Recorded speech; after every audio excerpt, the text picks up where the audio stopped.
बेहद की परम परम परम महाशांति है, महाशांति है, महाशांति है।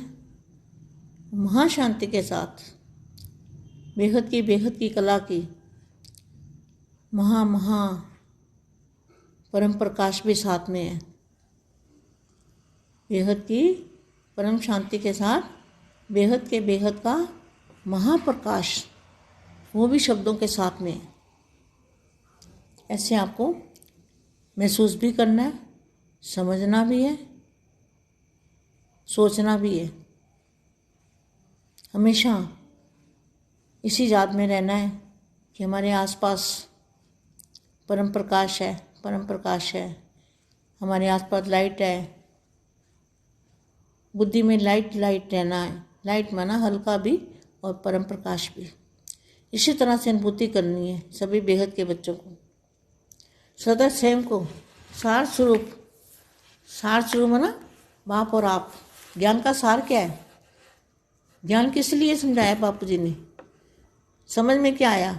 बाप और आप, यही प्राप्ति का साधन है ना। बाप और आप, बाप का रूप धारण करो, बाप और आप हो गए। तो सदा स्वयं को सार स्वरूप अर्थात फल स्वरूप। फल क्या है? ज्ञान का फल, मेहनत का फल। जो भी आज तक आपने किया भगवान को ढूंढने के लिए, उसका फल क्या मिला? बाप मिला। बाप साकार में मिल गया तो फल स्वरूप क्या बन गए? फल स्वरूप। सदा स्वयं को सार स्वरूप अर्थात फल स्वरूप बनाने वाले, सदा सार स्वरूप में स्थित हो।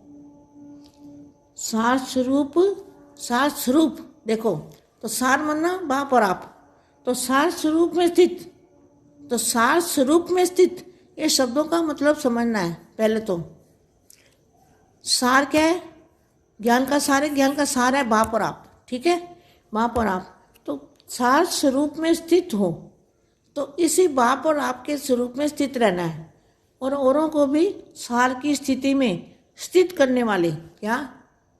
औरों को भी उसी अवस्था में स्थित करने वाले सदा शक्तिशाली आत्मा, शक्तिशाली याद स्वरूप, शक्तिशाली सेवादारी, ऐसे समान स्वरूप, बाप समान स्वरूप मिलन बनाने वाले।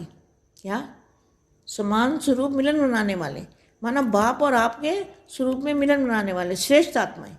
ऐसे श्रेष्ठ आत्माओं को, बेहद की आत्मा को, बेहद की माँ का दिल से याद प्यार और ढेर सारा याद प्यार और नमस्ते। अब मैं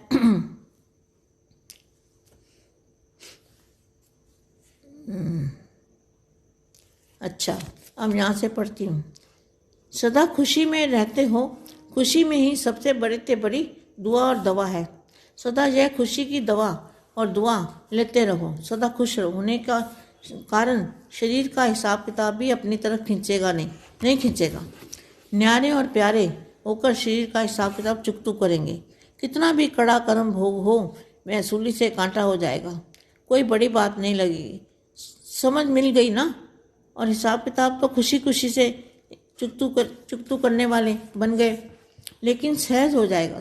अज्ञानी हाय करेंगे और ज्ञानी सदा वाह मीठा बाबा, वहाँ ड्रामा की स्मृति में रहेंगे। सदा खुशी के गीत गाते रहेंगे। बस यही याद करो कि जीवन में पाना था वो पा लिया। जो पाना था, जो पाने के लिए आए थे, तो बेहद के बच्चों का जो जीवन है, जीवन क्या बन गया? हीरे तुलित जीवन। आना सफल, धरती पे आना सफल हो गया। जो अवतरण हुए ब्राह्मण है, उनका जीवन बापू जी मिलने से धन्य हो गए और जीवन सफल हो गया। मनुष्य जन्म सफल हो गया और मनुष्य जन्म हीरे जैसा बन गया, हीरे तुल्य जीवन बन गया। जीवन में पाना था वो पा लिया। जो प्राप्ति चाहिए वह सब हो गई। सर्व प्राप्ति के भंडारे भरपूर हैं। जहाँ सदा भंडारा भरपूर है, वहाँ दुख दर्द सब समाप्त हो जाते हैं। सदा अपने भाग्य को देखकर हर्षित रहो। वहाँ मेरा श्रेष्ठ भाग्य। तो कौन से भंडारे भरपूर हैं? शक्तियों के, पावर के, एनर्जी के, ज्ञान के और बाप की याद के। सदा मन में यही गीत गाते रहो। कितना बड़ा भाग्य है। दुनिया वालों को तो भाग्य में संतान मिलेगी, धन मिलेगा, संपत्ति मिलेगी, लेकिन यहाँ क्या क्या मिलता है? बेहद के बच्चों को क्या मिला? दुनिया वालों को क्या मिलता है? संतान मिल जाएगी, धन मिल जाएगा, संपत्ति मिल जाएगी, लेकिन बेहद के बच्चों को क्या मिला? स्वयं भाग्य विधाता ही भाग्य में मिल गया। तो कितना बड़ा भाग्य हो गया? स्वयं भाग्य विधाता ही भाग्य में मिल गया। भाग्य विधाता जब अपना हो गया तो बाकी क्या रहा? बाकी क्या रह गया? कुछ भी नहीं। यह अनुभव है ना, सिर्फ सुनी सुनाई पर तो नहीं चल पड़े। बड़ों ने कहा भाग्य मिलता है और आप चल पड़े। इसको कहते हैं सुनी सुनाई पर चलना।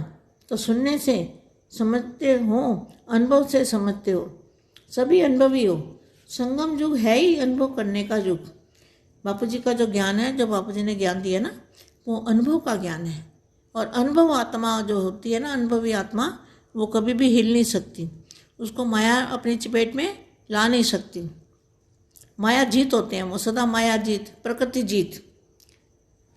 उनके हर संकल्प में अपना कंट्रोल होता है। कंट्रोलिंग एंड रूलिंग पावर उनमें अपने आप ही आ जाती है। क्यों? जैसे बाप का रंग, संग का रंग लगता है, तो आत्मा में बाप के गुण, सारे गुण उनमें आ जाते हैं, और बाप का रूप धारण करने वाली आत्मा तो बाप समान बनी जाती है। अभी जो अनुभव कर रहे हैं, यह सतयुग में भी नहीं होगा। जहाँ जो स्मृति है वह सतयुग में मर्ज हो जाएगी। बापू जी कहते हैं ना, ऊपर जाके सब भूल जाओगे। जो जहाँ स्मृति है, ऊपर जाके सब भूल जाओगे।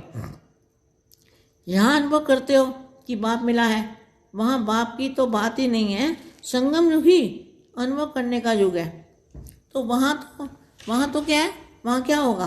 वहाँ तो अनुभव करने, यहाँ अनुभव करने की बात है, वहाँ तो सब कुछ भूल जाओगे। तो इस संगम युग में सभी अनुभवी हो गए।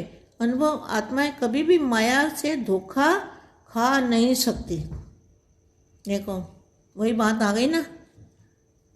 तो अनुभवी आत्मा कभी माया से धोखा खा नहीं सकती। धोखा खाने से ही दुख होता है। अनुभव की अथॉरिटी वाले कभी भी धोखा नहीं खा सकते हैं। सदा ही सफलता को प्राप्त करते रहेंगे, सदा खुश रहेंगे।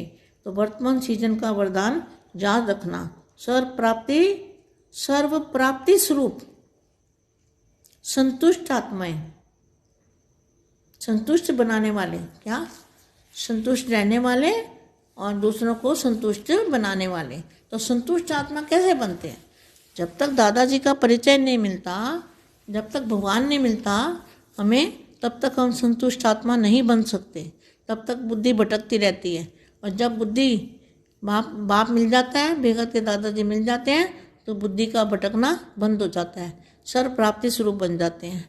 बेगत की परम परम परम महाशांति है, महाशांति है, महाशांति है।